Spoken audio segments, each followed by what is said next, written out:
Yo, what up guys? Maayong hapon, good afternoon sa lahat. Kakagaling lang natin sa trabaho, no? Pero buong araw hindi umulan, saka ngayon lang parang nag-gloomy, no? So hopefully hindi ito uulan mamaya kasi baka magmotor tayo ulit, no? At magkaroon tayo ng content na night ride. Kung nakita nyo, nakasubaybay kayo sa Facebook account ko, no? Hindi channel, account. At andun yung mga POV ko sa mga Insta360 ko dito sa Buntot, no? So, anong masasabi nyo dun, guys? Maganda ba? Tsaka, guys, may napansin ba kayo? Ayan, bumalik na naman tayo sa Tiis Ganda. Pina-install natin ulit ang ating tinatawag na stealth side mirror, no? Ayan. Ayan siya sa bandang harapan. Ito po ay size medium, hindi po to yung pinakamaliit, no? So, bagay lang siya. Kasing haba lang siya ng wing ko sa stock wing, no? Okay siya, hindi gaano extravagant. So, okay na okay ako. Nagagandahan pa rin ako sa kanyang tindig, no? At saka sa cockpit side naman, guys, sa cockpit view, ano sa tingin nyo, guys? 'Di ba? Napakaangas, no? Napakaangas ng ating SR. Konting tiis ganda, no? Meron diyang yung makikita nyo lang, guys, is bandang dito lang. Dito na side, guys. Hindi nyo talaga makikita yung kung anong nasa likuran nyo. So, yun nga, nahahamper talaga compared sa malaki, no? Yung malaki, guys, hindi ko naman ginagamit. Tinitiklop ko na rin palagi kasi nasanay na. Mas mabuti nga ganito na lang ako, no? Saka ito, guys, yung yung signal light ko retrofit ko ng bago na yan, di ba?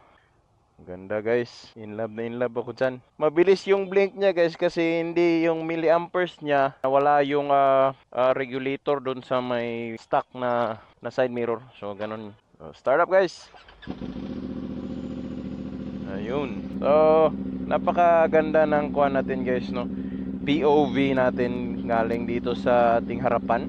Pinaayos ko na yung switch ng ating MDL, no? Kasi malapit na yung next endurance natin ngayong March na. Kay SMB na naman tayo, leg 2. So, okay, let's go. So, yan, guys. So, kung nakikita nyo yan, wala gaanong makikita, no? Dito lang sa bandang kiliran ko. Kita nyo yan, no?